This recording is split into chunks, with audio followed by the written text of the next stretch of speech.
வாசியை கேட்கணும். இந்த வேத பகுதியில் மார்த்தாளை பற்றி கொஞ்சம், ஆண்டவன் இயேசுவை பற்றி கொஞ்சம், மரியம்மாளை பற்றி கொஞ்சம் சொல்லி முடிச்சிடுறேன். முதலாவது இந்த வேத பகுதியில் மார்த்தாளை பற்றி. மார்த்தாள் நல்ல சமையல் பண்ணுறவங்க. அது சமையல் பண்ணுறதோட கூட வேத அறிவு உள்ளவங்க. ஆண்டவன் இயேசுவோடு இவங்க பேச பார்க்கும்பொழுது இவர்கள் வேத அறிவு உள்ளவர்கள். பார்த்தா சமைக்கிறது மட்டுமல்ல, அவன் நல்ல வேத அறிவு உள்ளவர்கள் என்பதை நாம் இந்த வாசிக்கிட்ட இந்த வேத பகுதியில் பார்க்கலாம். 24 அவசரம், என் சகோதரன் உயிர் தேடுவான் என்று எனக்கு தெரியும். அடக்க ஆராதனையில் உயிர் தேடல் பற்றி நான் ஒரு வார்த்தையும் சொல்லலைன்னா நான் பிரசங்கமே பண்ணுறது அர்த்தம். நடக்க ஆராதனையில் உயிர் தேடல் பற்றி ஒரு வார்த்தையாவது சொல்லலன்னு சொன்னால் நான் பிரசங்கமே பண்ணலன்னு அர்த்தம். 24 அவசரம், என் சகோதரன் உயிர் தேடுவான் என்று எனக்கு தெரியும். வேத அறிவு உள்ளவள் மாட்டார். இந்த ஆண்டவருடைய பிள்ளை ஜீவமணியம்மா உயிர் தேடுவாங்க. இது முதல் செய்தி, இது முக்கிய செய்தி. ஜீவமணியம்மா அவங்க உயிர் தேடுவாங்க. இது முக்கிய செய்தி, முதல் செய்தி.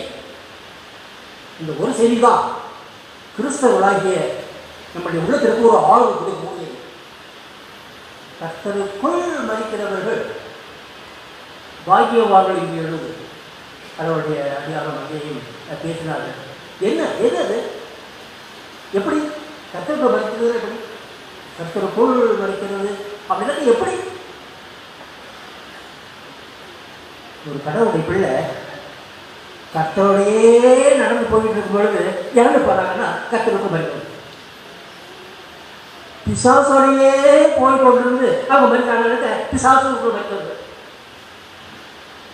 ஜீவமணியம்மா ஊழியத்துக்கு கடவுளுடைய நாமத்தை சுமந்து கொண்டு போயிட்டே இருக்கும்போது சொன்னாங்கன்னா கர்த்தருக்கு மதிக்கிறது. அவருக்காக அவரை பற்றி சொல்ல அவர் மொழித்துக்காக கர்த்தரோடையே போயிட்டு இருக்கும்போது அவர் மதித்தார்கள் சொன்னால் கர்த்தருக்கு மதிக்கிறது.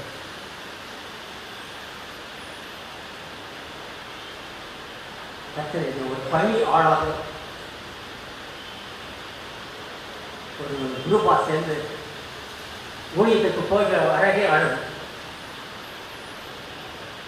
உயிர்த்துவார். கொஞ்சம் சொன்னேன் மாற்றாக ஆண்டவர் இயேசுவை பற்றி கொஞ்சம்.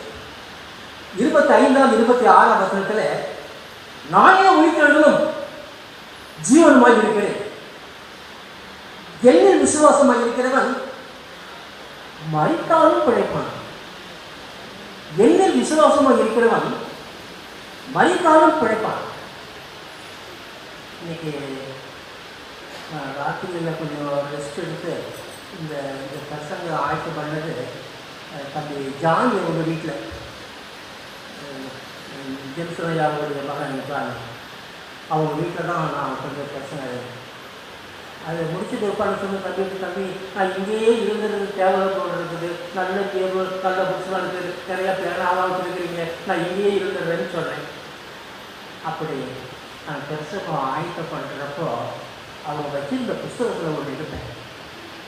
அதில் அது ஆய்வுரை வேதாகமும் இருந்துச்சு. ஆய்வுரை வேதாகமும் இருந்துச்சு. அதில் இந்த வசனத்தை பார்த்தேன். அந்த ஆசிரியர் என்ன சொல்கிறாரு? அவர் சொல்றாரு, கர்த்தரோடு அவர்கள் புதிய எருசலேமிலே நிலையாக வாழ்வார்கள் என்கிறார்.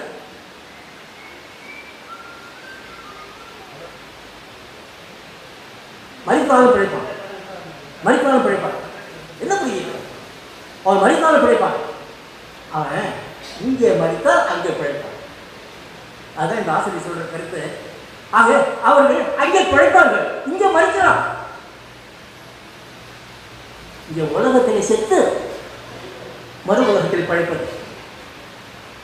நம்முடைய சங்கீதக்காரன் 17ஆம் சங்கீதம் 15ஆம் வசனத்தில் அழகான வார்த்தைகள் சொல்வார் அல்லவா, நான் விழிக்கும்போது உங்கள் சாயலால் திருப்தியாக ஜீவமணியம்மா இந்த உலகத்தில் கண்ணை மூடினாங்க, அங்கே போய் திறந்தா இயேசு தெரிஞ்சார். இந்த உலகத்தில் கண்ணை மூடினாங்க, அங்கே போய் கண் திறந்து பார்த்தா இயேசு தெரியல. கர்த்தருக்குள் மறைக்கிறவங்க கர்த்தரோடு அவர்கள் இருக்கிறார். மார்த்தாள் பற்றி கொஞ்சம் சொன்ன, இயேசு ஒரு சில வார்த்தை சொன்னேன். கடைசியாக மரியாதை பற்றி சொல்லி முடிச்சுடுறேன். மரியாதை பற்றி கொஞ்சம். முதலாவது மரியாதை பற்றி, இயேசுவின் பாதத்தில் உட்கார்ந்து பழக்கம். மரியாதைக்கு இயேசுவின் பாதத்தில் மரியாதையை பிரிக்க முடியாது. மரியாதை பார்க்கும் மாதிரி இயேசுவின் பாதத்தில் பார்க்கலாம். இயேசுவின் பாதத்தையும் மரியாதையும் பிரிக்க முடியாது. இயேசுவின் பாதத்தில் உட்கார் எப்படி பார்த்தாலும் மாத்திர அந்த ஓடி வாடி கிச்சன் ஒர்க் பண்ணால் கூட இவங்க இயேசுவின் பாதத்தான் உட்காருவாங்க.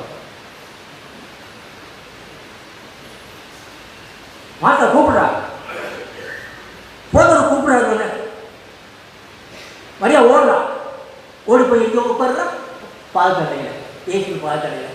இயேசுவின் பாதத்தையும் மரியாதையும் பிரிக்க முடியாது. ஆகவே இயேசுவின் பாதத்திலே உட்கார்ந்து பழக்கம் மரியாதை.